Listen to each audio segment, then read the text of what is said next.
Hello everyone, welcome to Genius Academy.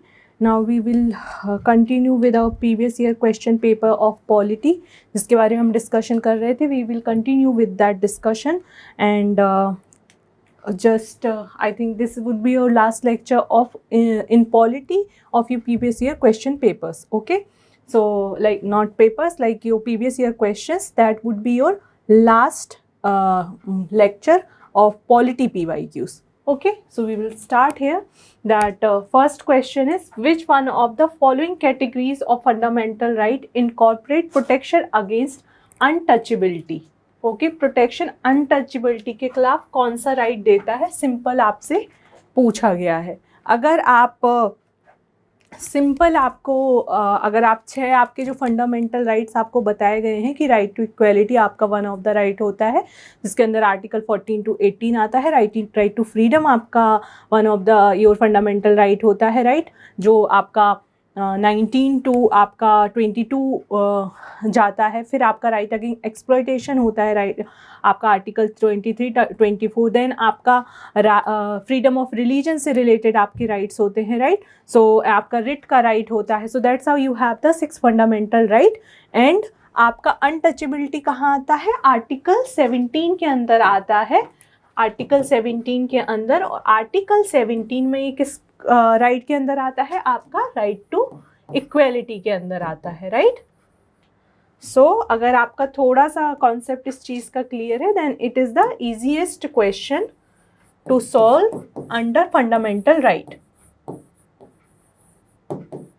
Right to equality, right. So right against exploitation आपका article 23 24 है. Right to freedom article 19, आपका 20 21 22. Right to constitutional remedies, that is your article 32. Right to equality would be your answer. So that would be your answer of this your question, right.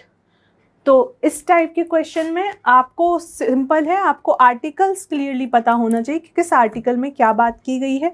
First of all article 14 to लेके 35 जहाँ तक आपके fundamental rights आते हैं, उनके बारे में आपको एक एक आर्टिकल के बारे में पता होना चाहिए. सेकेंड चीज़ आपको क्या पता होना चाहिए? सेकेंड चीज़ आपको पता होना चाहिए कि आपका ये जो 6 फंडामेंटल का ब्रॉडर टाइटल क्या है, राइट. कभी कभी सीधा आर्टिकल पूछा जा सकता है आपसे, कभी कभी अंडर द टाइटल आपसे पूछा जा सकता है. So you have to remember like that. Okay, this is the easiest question which has been asked by the UPSC under fundamental right.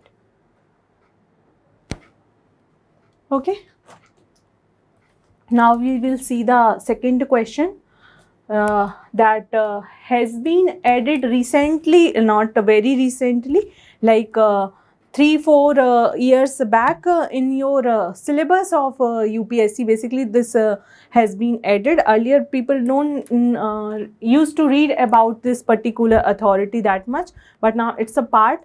So we have that's why this question also has been asked, that in India the legal service authorities provided free legal services. आपकी NALSA है, NALSA is your authority जो आपका provision ये apply करती है कि जो लोग अफोर्ड नहीं कर सकते हैं, ओके, लीगल सर्विसेज को, प्रैक्टिशनर हो गया, जैसे लॉयर अफोर्ड नहीं कर सकते, तो उनको भी राइट अवेलेबल है. ऐसा नहीं है कि उनके पास कोई राइट अवेलेबल नहीं है, वो भी किसी लीगल प्रैक्टिशनर को हायर कर सकते हैं उनका केस रिप्रेजेंट करने के लिए, right. So you're in India, the question पूछा गया है, legal service authorities provide free legal service to which of the following type of citizens? Okay, person with annual income less than 1 lakh, okay, a transgender with an annual income less than 2 lakh, member of other backward classes with an annual income of less than 3 lakh, or all senior citizen.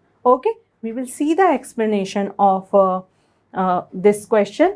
जैसे NALSA का जो official page है आपका, national legal service authority जो है आपका, उसका जो उसकी जो साइट है, उसमें सीधा सिंपल बोला गया है कि आपके जो सीनियर सिटीजन्स हैं उनकी एलिजिबिलिटी एलिजिबल होते हैं depending on the income. Okay, कि आपके जो सीनियर सिटीजन है, जो इन्होंने यहाँ पे सिटीजन बोला है, ऑल सीनियर सिटीजन, तो यहाँ पे क्या सिटीजन भी जो किस पे डिपेंड करते हैं? आपका इनकम पे डिपेंड करते हैं। तो आपका यहाँ अगर आप एलिमिनेट करोगे तो 1 और 4 एलिमिनेट हो जाएगा इससे, क्योंकि सिटीजन की भी डिपेंडेबिलिटी किस पे करती है, सारे सिटीजन्स नहीं आएंगे, इनकम के अकॉर्डिंग सिटीजन्स आएंगे। ओके, कोई बहुत प्रिविलेज्ड जॉब से रिटायर्ड हुआ है और तो उस व्यक्ति के पास अफोर्ड करने के लिए प्रैक्टिशनर को, लीगल प्रैक्टिशनर को अफोर्ड करने के लिए चांसेस ज़्यादा हैं, राइट। तो हर कोई इसके अंदर नहीं आएगा। कोई बहुत प्रिविलेज्ड पोजीशन से रिटायर्ड हुआ है, हायर पोजीशन से रिटायर्ड हुआ है, तो उसका जो पेंशन भी मिलेगी उसको, या फिर जो उसकी इनकम अवेलेबल होगी उसके साथ, वो बहुत ज़्यादा होगी, उसके पास चांसेस है कि वो अफोर्ड कर सकता है, राइट। सो आपके ऑल सीनियर सिटीजन नहीं आएंगे, वो इनकम के बेस पे आएंगे। तो आपका आंसर इस तरीके से बी एंड डी एलिमिनेट हो जाता है इस आपके स्टेटमेंट के बेसिस पे, राइट। आपका अगला स्टेटमेंट क्या है, member of other backward classes. तो आपकी जो बैकवर्ड क्लासेस हैं वो भी जो है बैकवर्ड क्लासेस के लिए फ्री लीगल एड नहीं है। ओके, सो इस तरीके से आपका थर्ड स्टेटमेंट भी आपका गलत हो जाएगा, आप एलिमिनेट कर दोगे, I mean. So this two statement has been eliminated. तो इसके थर्ड एलिमिनेट हो गया, तो सी भी एलिमिनेट हो गया। What is the option, 1 and 2 is the option. That topic has been now in your standard book also, it is available, I would say. So please go through these topics and don't leave it. Okay, that's why I always said कि कुछ particular topics हैं जो आपको prepare करने हैं बहुत अच्छे से, और ऐसा नहीं है कि बाकी जो थोड़ा लेस इंपॉर्टेंस होती है, जैसे ये नहीं बोल रही कि इनकी इंपॉर्टेंस ही नहीं है, थोड़ा लेस इंपॉर्टेंस अगर है तो उसका मतलब ये नहीं है कि आप उनको छोड़ दें। ओके, कवर सब कुछ करके जाना है, जो भी आपके सिलेबस में मेंशन्ड है, जो भी करंट अफेयर्स में लास्ट 2 years के करंट अफेयर्स में जो चीज़ें आई हैं उनको आपके बेस से रिलेट करके प्लीज़ उस टॉपिक को, पर्टिकुलर टॉपिक को प्रिपेयर करके ही जाइए एग्ज़ाम के लिए। और हर तरीके से, not only the reading you have to do the practice also, like your P/Qs and your plus your everyday test. Okay, so and हो सकता है कभी इसी क्वेश्चन को रिपीट करके भी पूछ लिया जाए या इसके और प्रोविजंस को पूछ लिया जाए। तो you just be the aware with this kind of question को एनालिसिस इसी तरीके से किया जाता है। ओके, जैसे इसके एक्ट को याद करके रखिए कि ये लीगल सर्विस अथॉरिटी एक्ट 1987 है, जिसके अंदर ये सारे प्रोविजंस दिए गए हैं। Okay, now we will see what is the status of, the question has been asked that what is the position of right to property in India, right? Legal right available to citizen only। अगर आप right to property के simple से 2 sentences से aware हैं कि right to property was the earlier the part of fundamental right, but आपके 44th Constitution Amendment Act 1978 ने इसको रिमूव कर दिया था फंडामेंटल राइट से, और ये कहाँ पहुँच गया था, ये आपका अंडर आर्टिकल 300 ए जो है आपका इसको राइट दे दिया गया था। तो अब जब ये फंडामेंटल राइट नहीं है, आपके बाकी किसी आर्टिकल में है, तो ये कौन सा राइट हुआ, आपका लीगल राइट हुआ। सो लीगल राइट, अब दूसरी condition, available to citizen only. Legal right available to any person, neither a fundamental right, नहीं, ये तो हो ही नहीं सकता ये statement, because it is a fundamental right नहीं है ये, but nor a legal right. ये पॉइंट तो गलत हो गया, आर्टिकल में मेंशन है तो ये लीगल राइट है आपका, राइट। आप इसके लिए अप्रोच कर सकते हो कोर्ट को, बस fundamental right as a fundamental right direct आप सुप्रीम कोर्ट नहीं जा सकते। Fundamental right available to citizen only, fundamental right ही नहीं है पहली बात तो ये, तो आपका ये स्टेटमेंट हट गया। नाउ यू नो कि ये आपका मेंशन किसके अंदर है, आर्टिकल 300 ए के अंदर ये मेंशन है आपका। तो ये क्या है आपका, right to property is your legal right है। एक चीज अब ये सिटीजन को अवेलेबल है या किसी भी पर्सन को अवेलेबल है, राइट। सो आपका जो है 300 ए के अंदर है, it's provide that no person shall be deprived of his property except by authority of law.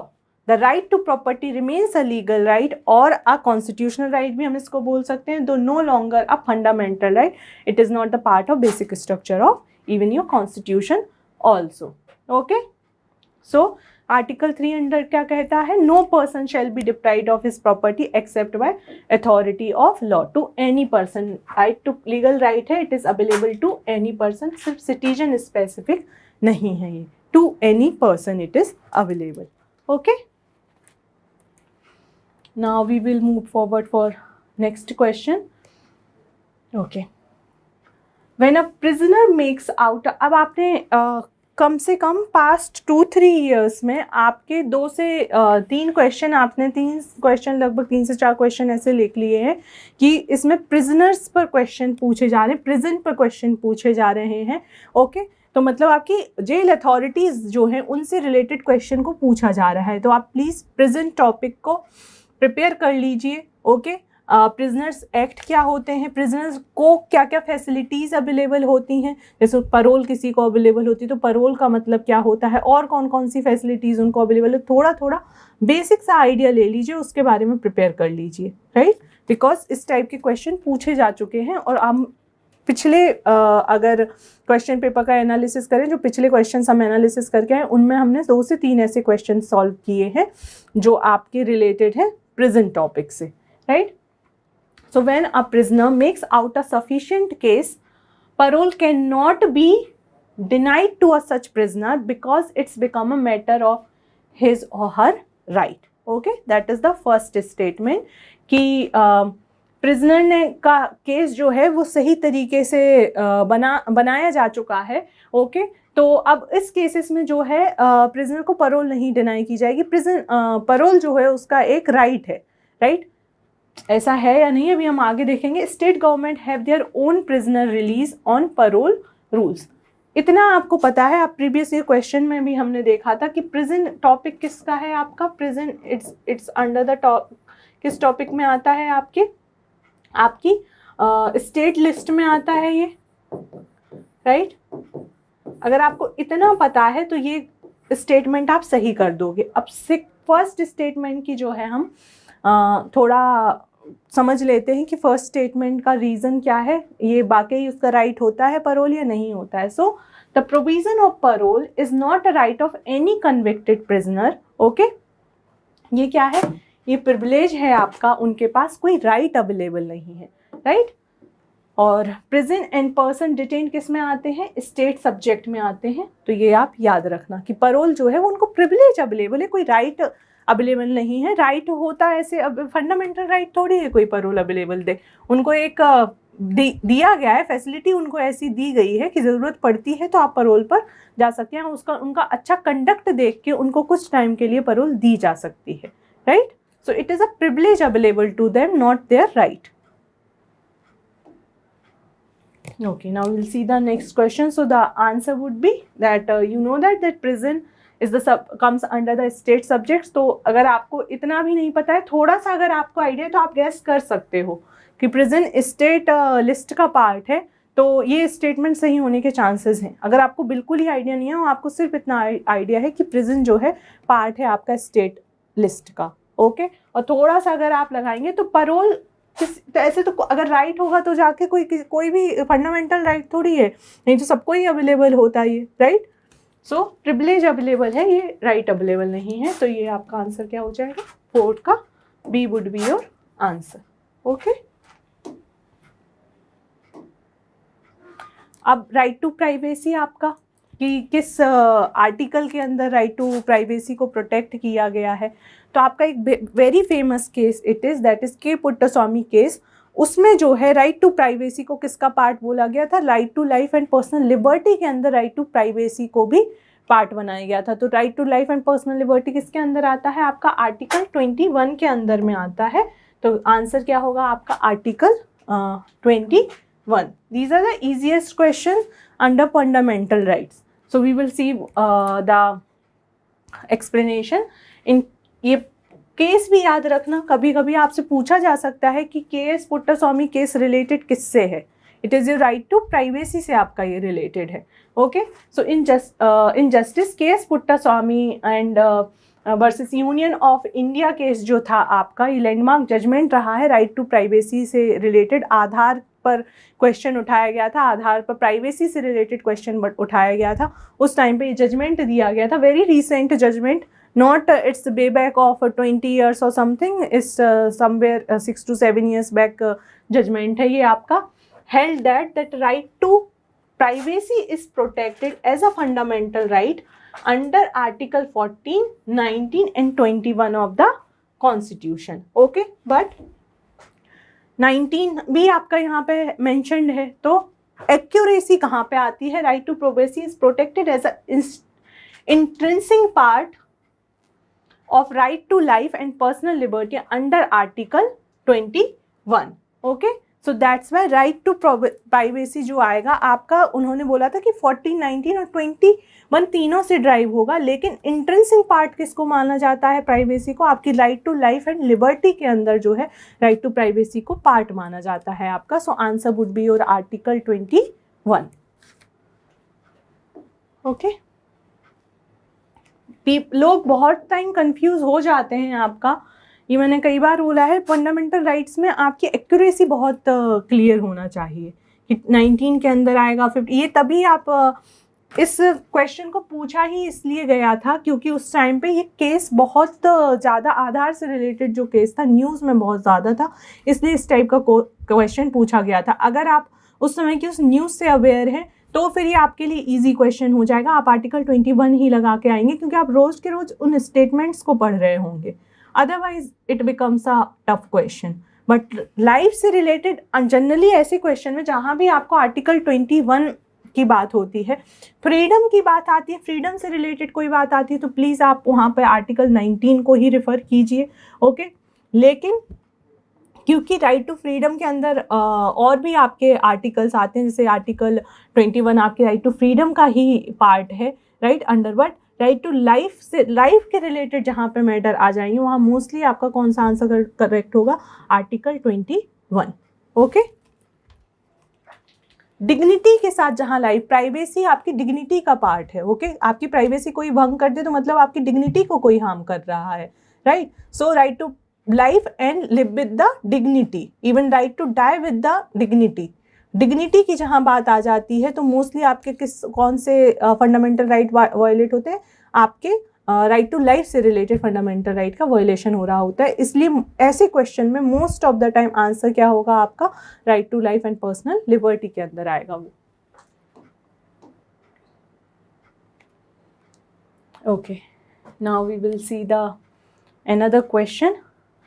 Government law officer and हमें स्टेटमेंट फाइंड आउट करना है, correct statement. Government law officer and legal firms are recognised as advocate but corporate lawyers and patent attorney are excluded from the recognition as a advocate. Advocate की definition में कौन आता है? Basically ये question पूछा गया है आपसे। Okay, bar council have the power to lay down the rules and relating to legal education and recognition of law college. अब इस क्वेश्चन को जनरली ऐसा जो है बार काउंसिल के बारे में जो है हम इतना नहीं डिटेल में पढ़ते हैं। हमें पता है कि बार काउंसिल होती है, कंपोजिशन ऑफ एडवोकेट्स होती है, ठीक है। एडवोकेट से जितने भी कंडक्ट्स होते हैं वो कौन देखता है? बार काउंसिल ऑफ इंडिया देखती है आपकी। इवन आपके जो है बार काउंसिल का कॉम्पोजिशन भी होता है, ये आपकी स्टैच्यूटरी बॉडी है क्योंकि एडवोकेट एक्ट है 1961। बार काउंसिल जो है बनी है आपकी, बार काउंसिल किससे? एडवोकेट एक्ट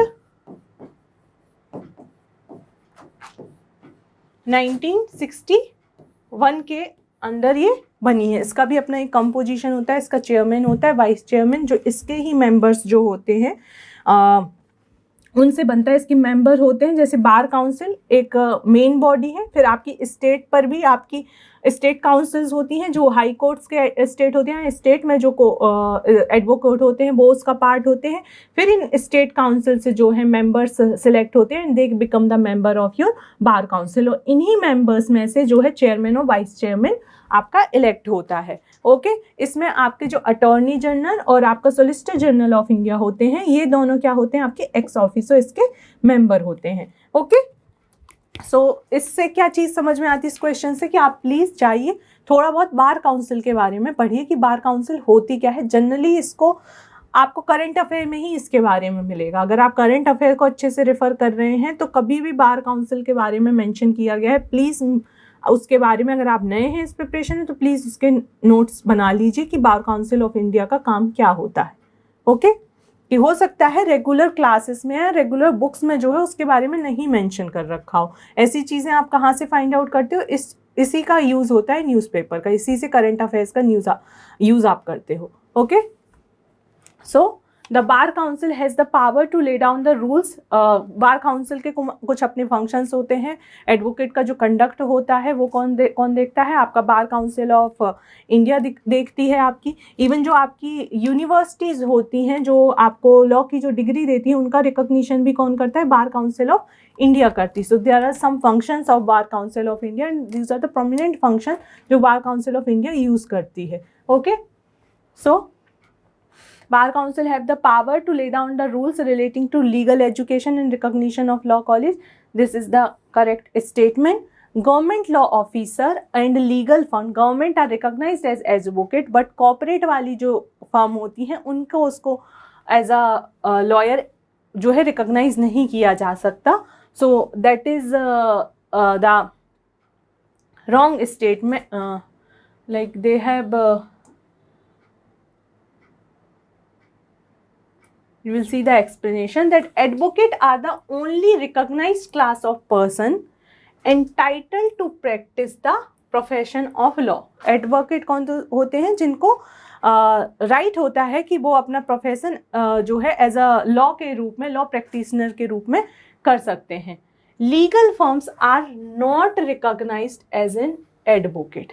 ओके, सो आपका जो स्टेटमेंट है यहाँ पे जो लीगल फर्म्स को बोला गया है, लीगल फर्म्स जो होती हैं उनको एडवोकेट का जो है स्टेटस नहीं होता. गवर्नमेंट के लॉ ऑफिसर कौन? Attorney general of India, solicitor general of India, advocate general आपकी कौन है? गवर्नमेंट के लॉ ऑफिसर. तो इनको तो एडवोकेट का स्टेटस है, लेकिन आपका जो लीगल फर्म्स होती हैं उनको एज अ एडवोकेट स्टेटस नहीं है, इसलिए ये स्टेटमेंट गलत है. बाकी आपके जो कॉर्पोरेट लॉयर्स होते हैं, जो भी एडवोकेट होता है, प्रैक्टिस कर रहे हैं अगर वो प्रोफेशन ऑफ लॉ का, तो उनको एडवोकेट का ही स्टेटस दिया जाता है. Okay, the bar council of India regulates the law education in India. ये बार काउंसिल का फंक्शन होता है. सारे आपके एडवोकेट का कंडक्ट भी आपकी बार काउंसिल जो है वो देखती है. इवन इनकी डिसिप्लिनरी कमिटी होती है जो आपके एडवोकेट जो होते हैं इनके कंडक्ट को देखती है. ओके, राइट ऑफ प्रिविलेज जो होते हैं आपके एडवोकेट के लिए, उनके राइट्स को अश्योर करती है, उनके प्रिविलेजेस को अश्योर करती है. अब आप थोड़ा अगर करंट अफेयर से अगर अवेयर हैं, कितनी बार ऐसा हुआ है कि एडवोकेट्स जो हैं, प्रैक्टिशनर लॉयर्स जो हैं, उनके साथ जो है मिसबिहेव कर दिया गया है, राइट. तो इसलिए इस टाइप के क्वेश्चन जो है फिर कि बार काउंसिल का वहाँ पे क्या पावर होता है, बार काउंसिल के फंक्शंस कौन होते हैं, एडवोकेट को कौन बैकिंग देता है, राइट, उनके राइट्स और प्रिविलेजेस क्या कुछ होते हैं, इसलिए इस टाइप के क्वेश्चन को पूछा गया है आपके पेपर में. इट्स ऑलवेज रिलेटेड टू, अगर कोई चीज़ किसी भी सब्जेक्ट में आप पढ़ रहे हैं, अभी हम पॉलिटी के क्वेश्चन सॉल्व कर रहे हैं तो पॉलिटी से रिलेटेड हम इस बात को डिस्कस करेंगे. अगर आप कोई भी क्वेश्चन पढ़ रहे हैं और उस क्वेश्चन का अगर आपको रिलेवेंस आपकी स्टैंडर्ड बुक में नहीं मिल रहा है, definitely that has somewhere has been mentioned in your current affair. इसलिए आपको करंट अफेयर से हमेशा अवेयर होना चाहिए. ओके, उस टाइम पे केस कुछ ना कुछ केस हुआ था, इसकी वजह से बार काउंसिल से रिलेटेड को क्वेश्चन को पूछा गया है. ओके, रिसेंटली भी बहुत सारे ऐसे केसेस हुए हैं जहां पर एडवोकेट के प्रिविलेजेस को हार्म किया गया है. Okay, okay, now your next question is about your writ. Fundamental right पर बहुत क्वेश्चन आता है, तो प्लीज़ आप फंडामेंटल राइट्स को बहुत अच्छे से प्रिपेयर कीजिए. क्वेश्चन इस पर काफ़ी पूछे जाते हैं.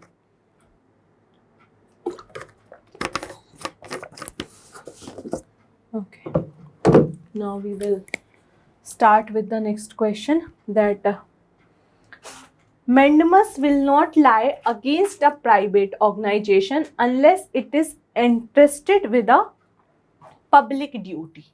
Okay, mandamus will not lie against a company even though it may be a government company. Okay, any public minded person can be a petitioner to move the court to obtain a writ of quo warranto. Okay, इसका explanation हम देखते हैं. In India, there has been absolutely no doubt, okay, that mandamus goes to all government department. सारे government department के खिलाफ जो है mandamus issue की जा सकती है. ऑल्सो योर लोकल अथॉरिटीज, ठीक है, कि आपकी लोकल अथॉरिटीज जो हैं, म्यूनसिपैलिटीज, आपकी म्यूनसिपल कॉरपोरेशन, जितनी भी आपकी लोकल अथॉरिटीज़ हैं उनके खिलाफ भी इशू किए जाती है. जो भी गवर्नमेंट ऑफिस हैं, गवर्नमेंट ऑर्गेनाइजेशन है, उनके खिलाफ जो है मैंडामस को इशू किया जा सकता है. ओके. और यहाँ पे आपका केस हुआ था, कंट्रोवर्सी चल रही थी आपकी कि सुप्रीम कोर्ट ने जो है मैंडामस को इशू किया है स्टैच्यूटरी बॉडीज के खिलाफ. डिस्प्यूट और controversy, supreme court has been issuing mandamus to statutory body.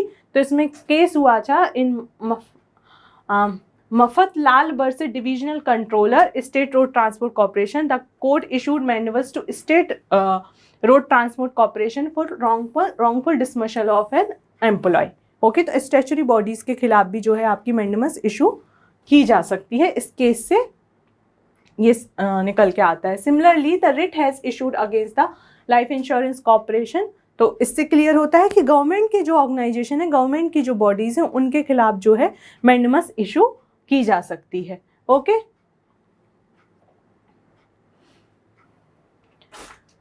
Government company के खिलाफ भी इन केसेस से क्लियर होता है जब आपका लाइफ इंश्योरेंस कॉर्पोरेशन जो है आपकी, इसके खिलाफ जो है अगर इशू किया गया है मैंडामस, तो गवर्नमेंट के खिलाफ भी किया जा सकता है. बट ये एक्सप्लेनेशन क्यों आपको इतना दिया गया है, वो इसलिए क्योंकि यहाँ पे जो है यूपीएससी ने अपना आंसर चेंज कर दिया था. बट कि उन्होंने जो है आपका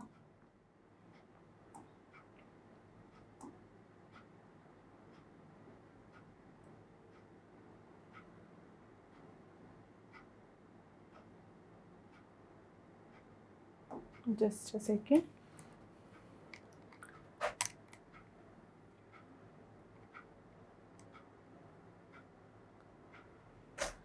आपका आंसर दिया है, दोनों को दिया है कि mandamus will not lie against a company even though it may be a government company.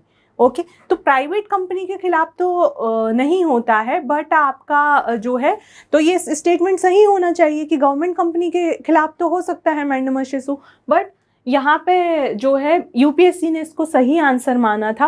और को वारंटो तो आपको पता है कि को वारंटो जो है आपका इशू किया जा सकता है. Legal action requiring person to show what warrant and office of franchise is held claimed and exercise. Any public mind person जो है, कोई भी होगा, वो को वारंटो को फिल कर सकता है. ओके.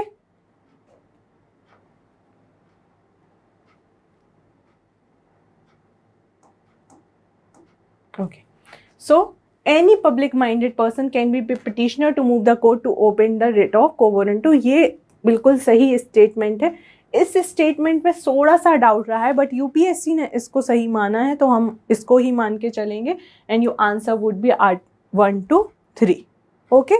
बट क्योंकि इन्होंने यहाँ पे बोला है mandamus will not lie against a company, अगर इन्होंने बोला होता है कि प्राइवेट कंपनी के खिलाफ नहीं मैंडामस यूज़ होता, तो हम इसको सही मान लेते, राइट. और वो बट इन्होंने बोला है mandamus will not lie against a company even though it may be a government company, right. तो अगेंस्ट अगर कंपनी तक होता तो ये सही हो जाता, लेकिन अगर इसको गवर्नमेंट कंपनी के साथ ऐड किया जाए तो गवर्नमेंट कंपनी के खिलाफ जो है मैंडामस इशू किया जा सकता है, क्योंकि गवर्नमेंट ऑर्गेनाइजेशन के खिलाफ जो है इशू किया जा सकता है. ये पर्टिकुलर केसेस में भी निकल के आया. लाइफ इंश्योरेंस जो कॉर्पोरेशन है उसके खिलाफ इशू किया गया था.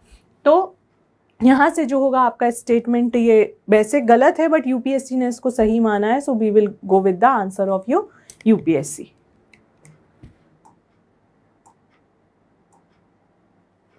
In India, which one of the following complies information of industrial dispute closure? आपकी इंडस्ट्री से रिलेटेड डिस्प्यूट हो गया. ओके. क्लोजर्स हो गए, रिट्रेंचमेंट हो गया, ले ऑफ हो गया इन फैक्ट्रीज. ओके. तो यहाँ पे कौन सा डिपार्टमेंट जो है आपका डील करता है? अगर आप देखेंगे आपका सेंट्रल स्टैटिस्टिक्स ऑफिस के बारे में अगर आप थोड़ा बहुत अवेयर हैं, तो ये बेसिकली आपका डाटा लेके आता है. स्टैटिस्टिकल ऑफिस जो होते हैं ये आपके क्या देते हैं, डाटा देते हैं कि लेबर पे डाटा दे दिया इन्होंने, किसी सर्वे पे डाटा दे दिया। नाउ इट इज़ द आपका NSSO, national sample survey office, and आपका सेंट्रल स्टैटिक्स ऑफिस, ये आपके पार्ट किसके हैं, अब ये पार्ट बन चुके हैं आपका NSO का। ओके, आपके ये जो है नेशनल सर्वे ऑफिस है, इसका पार्ट बन चुके हैं under your ministry of statics के अंदर। 2019 में ये दोनों जो है मर्ज होके NSO का पार्ट बन चुके हैं। ओके, और NSO का क्यूमुलेटिवली काम क्या है, स्टैटिस्टिकल डाटा को लेके आना और आपके जो सर्वे जो ये कंडक्ट होते हैं इन सारे सर्वेस को करना। Okay, so that wouldn't be your option. Department for promotion of industry and internal trade जो है मोस्टली आपके ट्रेड से रिलेटेड मैटर से डील करता है, FDI से रिलेटेड जो मैटर्स होते हैं उनसे डील करता है, ट्रेड पॉलिसीज जो होती हैं उनसे रिलेटेड मैटर से डील करता है। तो ये वाला ऑप्शन भी आपका गलत हो जाएगा, right. National technical man power information service, ये आपका मिनिस्ट्री ऑफ एजुकेशन से रिलेटेड है। सो answer would be your labour bureau, इसका आंसर क्या होगा, लेबर ब्यूरो होगा। तो अब आपका काम क्या बनता है, अगर आपने इसको पॉलिटी में इन चीज़ों को नहीं पढ़ा है तो ये दो चीज़ें आपने डेफिनेटली आपके इकोनॉमिक्स में कवर कर रखी होंगी, इस बात की गारंटी है। ये दो चीज़ें जो हैं आपने, अगर आपका FDI पढ़ा हुआ है तो आपने department of promotion for industry internal trade के बारे में पढ़ा होगा, आपने GDP के बारे में पढ़ा है, कुछ जो है आपके स्टैटिक्स निकाल के लेके आने होते हैं इकोनॉमिक्स के, वो कौन लेके आता है, आपका एम्प्लॉयमेंट से रिलेटेड हो गया, आपकी सर्वेज हो गए, वो कौन करता है, आपका NSO करता है। तो आपने सेंट्रल स्टैटिक्स ऑफिस के बारे में भी पढ़ा होगा। तो आप इवन आपने लेबर ब्यूरो भी आपका पढ़ा होगा जब आपने इकोनॉमिक्स को लेबर से रिलेटेड जो टॉपिक को कवर किया होगा वहाँ पे। तो यहाँ से आप इस आंसर को फाइंड आउट कर लूँगा। अगर आपने नहीं पढ़ा है अभी तक तो प्लीज़ इन डिपार्टमेंट्स के बारे में जो यहाँ दूसरे डिपार्टमेंट मेंशन कर रखे हैं इनके बारे में जाके पढ़ लीजिए।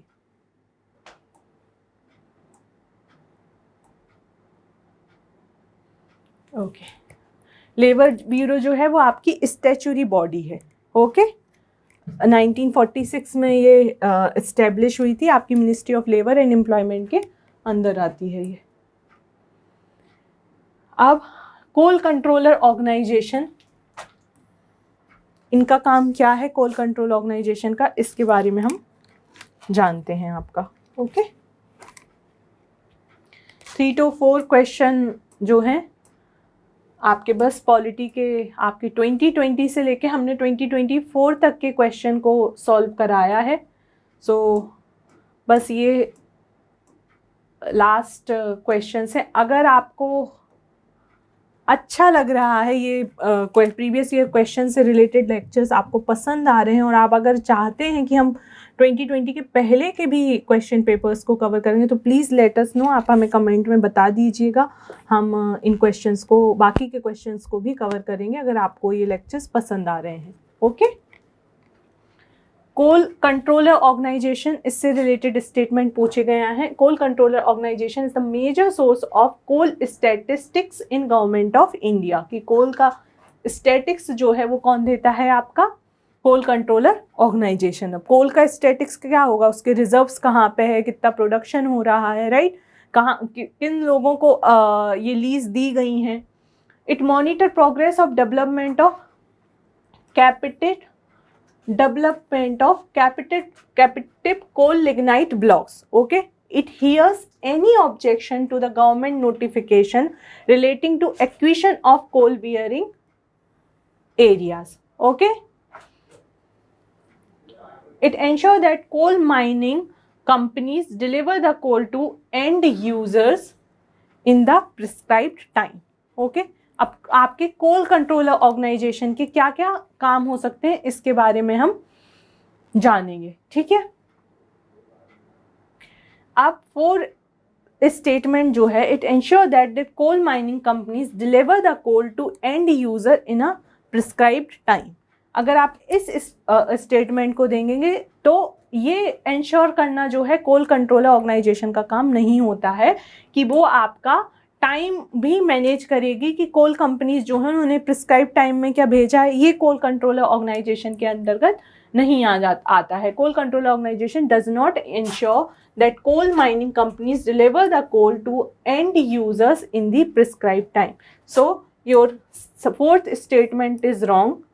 तो आप किस दो स्टेटमेंट से बचे हैं? आप दो ऑप्शन के साथ बचे हैं, 1 2 3 एंड 1 2. ओके,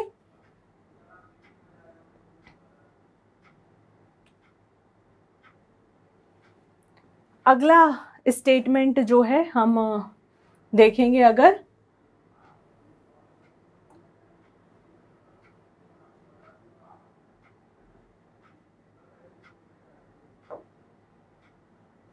आपका जो कोल कंट्रोलर ऑर्गेनाइजेशन है, ये कोई भी ऑब्जेक्शन होता है, आपका एक्यूशन जो होती है, कोल बियरिंग एरियाज जो होते हैं वहाँ का जो एक्यूशन होता है, उससे रिलेटेड जो मैटर होता है वो कौन सुनता है? आपका उस मैटर को कोल कंट्रोल ऑर्गेनाइजेशन देखता है. अगर आपको इस ऑर्गेनाइजेशन के बारे में बिल्कुल आइडिया नहीं है, बट आप इसके नाम को भी अगर ध्यान से पढ़ेंगे, कोल कंट्रोल ऑर्गेनाइजेशन, राइट, तो कोल से रिलेटेड मैटर्स जो होंगे वो कौन देख रहा होगा? आपका ये ऑर्गेनाइजेशन देख रहा होगा. ओके, तो इस ऑर्गेनाइजेशन जनरली ये नहीं देखते कि कौन सी चीज़ डिलीवर हो रही है, उससे रिलेटेड कोई इशू आता है उनके पास तो उस इशू को ज़रूर सुनते हैं. बट अब कोल टाइम पे पहुंच रहा है, किसी आपके जो क्या बोलते आपका कंपनी जो है वो टाइम पे कोल पहुंचा रही है, हाँ, उस कंपनी अगर कोई इलीगल प्रोसेस कर रही होगी तो इस प्रोसेस को ऑर्गेनाइजेशन सुन सकता है, बट वो टाइमिंग पीरियड का काम जो है वो ऑर्गेनाइजेशन का देखना नहीं. कंपनी अपनी फैसिलिटीज़ कैसे कर रही है वो वहाँ पे मैनेज नहीं करेगी.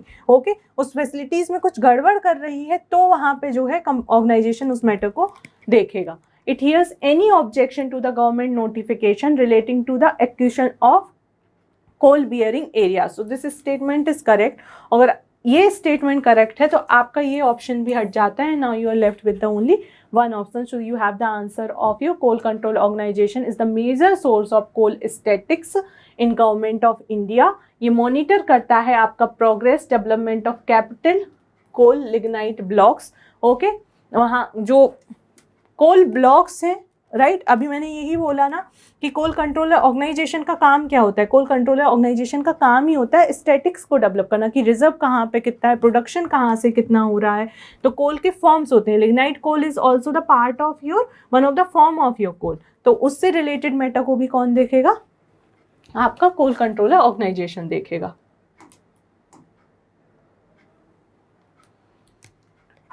ना अगेन योर फंडामेंटल राइट से रिलेटेड आपका क्वेश्चन है, ड्यू प्रोसेस ऑफ लॉ पूछा गया है, राइट. इक्वालिटी बिफोर लॉ का पार्ट है क्या due process of law? Equality before law का पार्ट नहीं है, तो आप इसको हटा दीजिए. प्रोसीजर एस्टेब्लिश बाय लॉ, ये डिफरेंट प्रोसीजर है. ड्यू प्रोसेस आपका दोनों चीज़ों को देखता है कि एग्जीक्यूटिव या लॉ मेकिंग दोनों ही गलत है.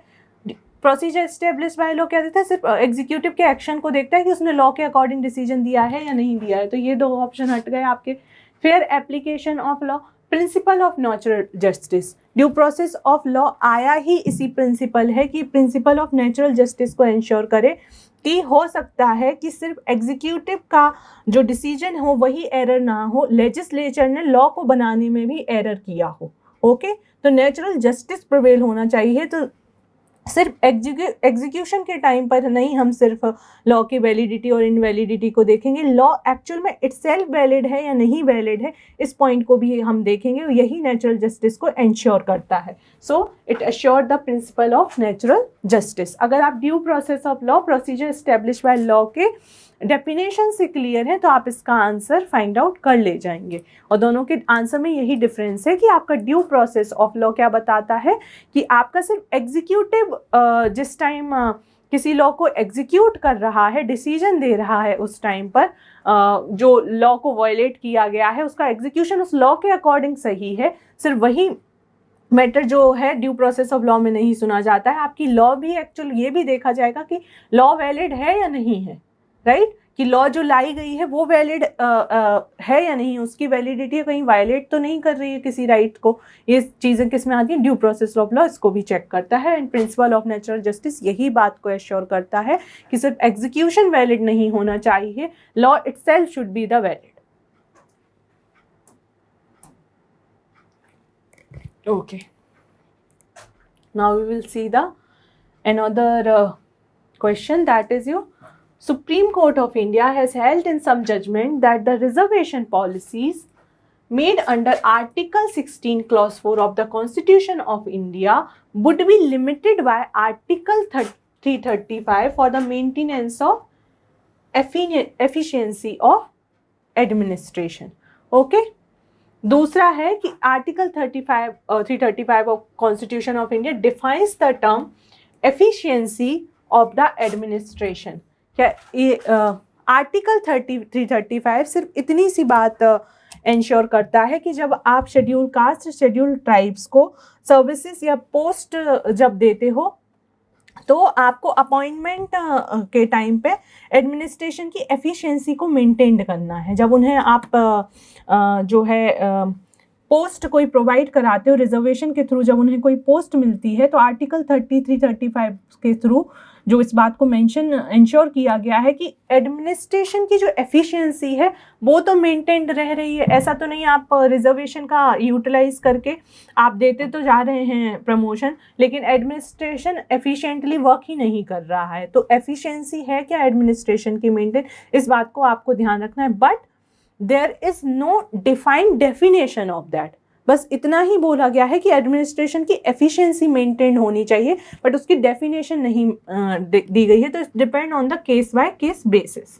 Okay, so your second statement is wrong. What you have left with the answer, अगर दूसरा गलत है तो डेफिनेटली एक्सप्लेनेशन की तो कोई बात ही नहीं होती. यहाँ पर सेकंड स्टेटमेंट गलत है तो दोनों स्टेटमेंट गलत एक साथ सही नहीं हो सकते. Statement 1 is correct, but statement 2 is incorrect. Statement 1 is correct, statement 2 is incorrect. That is the your answer, because आपका दूसरा statement correct नहीं है, so that answer would be gone. Right? That's how you can do the elimination of these kind of question. Okay. A writ of prohibition is an order. Prohibition, अब prohibition से related writ के बारे में पूछा गया है. Okay. A writ of prohibition is an order issued by Supreme Court or High Court to government officer prohibiting him from taking a particular action. The Parliament Legislative Assembly to pass a law on prohibition. ऐसा तो कुछ होता नहीं है. Prohibition law pass करने से related से matter से related नहीं होती है. Lower court prohibiting continuation of proceeding in a case. The government prohibiting it from following an unconstitutional policy. So, writ of prohibition किसके लिए available होती है? It's a legal remedy that it used to prevent a lower court tribunal from exceeding its jurisdiction or outside the scope of its authority. Tribunals को issue होती है. तो अगर आपको सिर्फ lower court इतना आप पढ़ लेंगे तो बाकी चीज़ों को अगर आप देखेंगे आपकी प्रोहिबिशन होती ही ट्राइब्यूनल्स या लोअर कोर्ट जो होते हैं उनको इशू की जाती है. Right. So your answer would be C, the lower court prohibiting continuation of proceeding in a case. वहाँ पे आपकी प्रोहिबिशन जो है रिट इशू होती है. तो प्लीज़ जितनी भी आपकी 5 टाइप की जो रिट होती हैं आपकी, प्लीज़ इनको अच्छे से पढ़ लीजिए.